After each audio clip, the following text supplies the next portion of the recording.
internet of value at Ripple, we're thinking much bigger than just cross-border payments. It's kind of like Amazon with rare books in the early days, just this market happens to be a $10 trillion market. We are at a historic turning point. Said in the past that you are doing for money what email did for communication. Moving the whole revolution forward. There's trillions of dollars parked around the world. XRP. Is there a possibility that Ripple could take over SWIFT one day?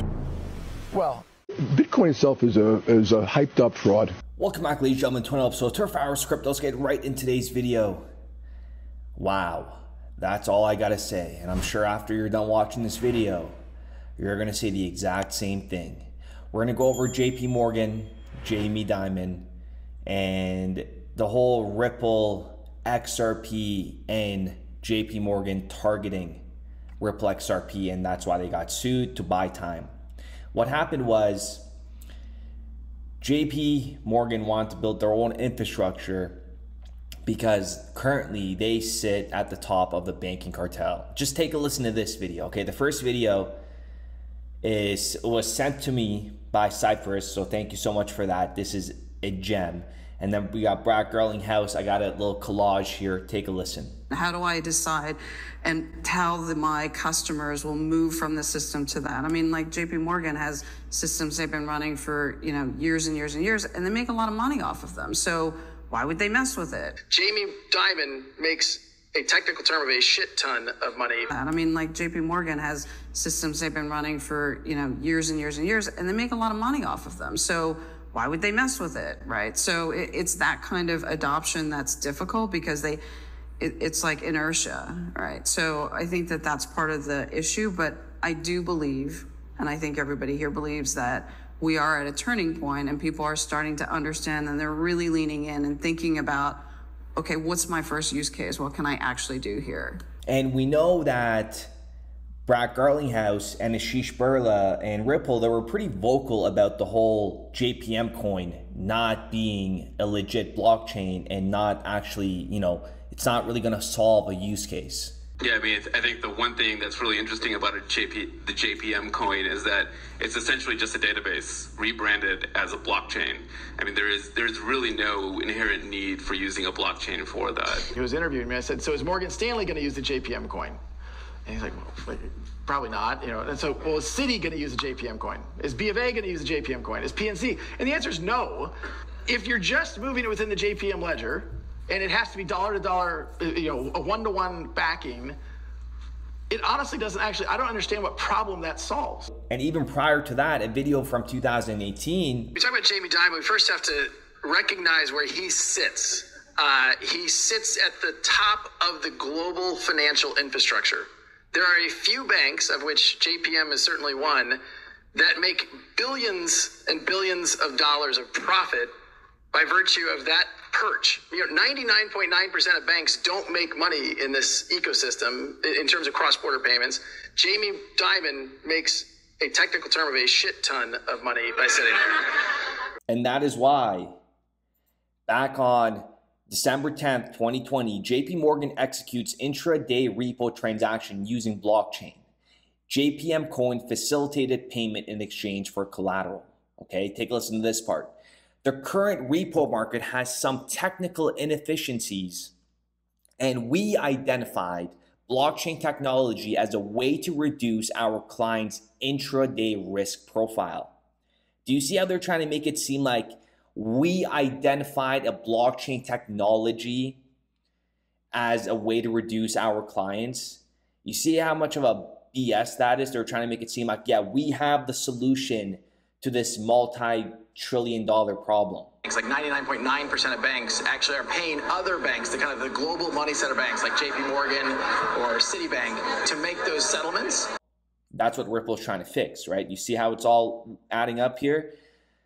Both collateral and cash legs of the repo transaction were settled using blockchain, with the cash leg leveraging JPM coin, an interoperable system. And then guess what? 12 days after they set out their own blockchain, they knew they had some inefficiencies still and they needed more time. So guess what happened? long in the making. 12 days later, the SEC hammers Ripple and sues us for $1.3 billion for unregistered securities offerings. You see how it all makes sense? Blockchain is here to stay, folks. A couple years from now, these videos are going to be looked back at and just absolutely, words can't even describe how big this is all going to be. Okay, we have big players like BlackRock that are manipulating the market.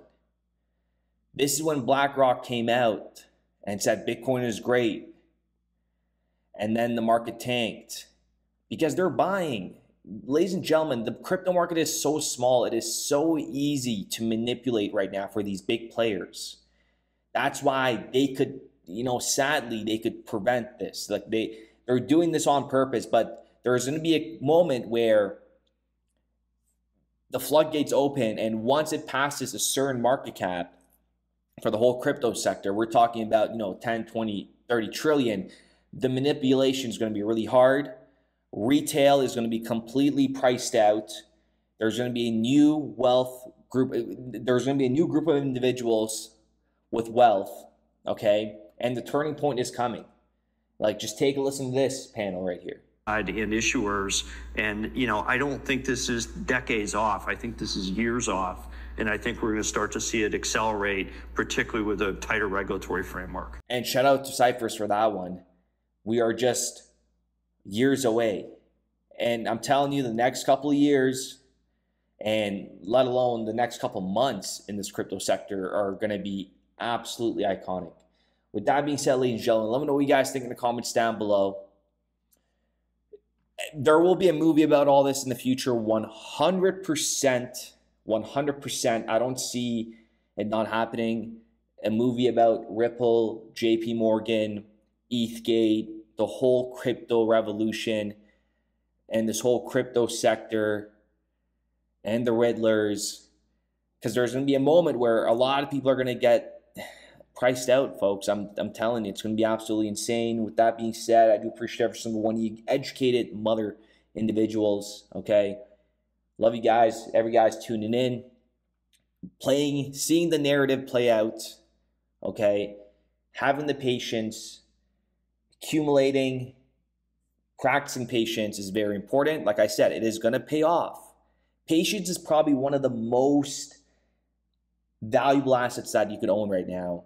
And you individuals out there are building a foundation of just God mode. Okay, that's what's happening right now. Just full understanding of how the market works, full understanding how the world works, and full understanding the difference between, obviously, the woke and the unwoke, but in terms of just reality, like a big reality check of what's actually coming down the pipeline. That's all it is.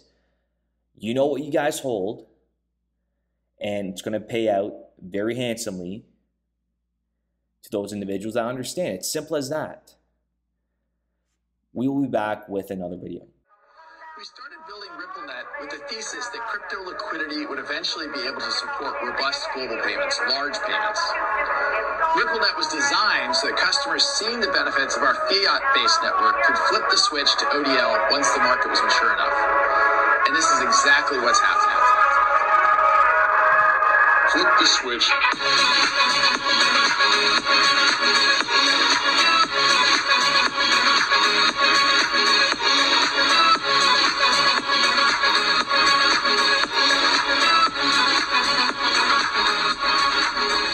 I think what we're building has, it's solving a real problem. And I think all of the tokens, my advice to anybody would be, understand the utility. If there's real utility and there's real value being delivered to a real customer, there will be value in the token.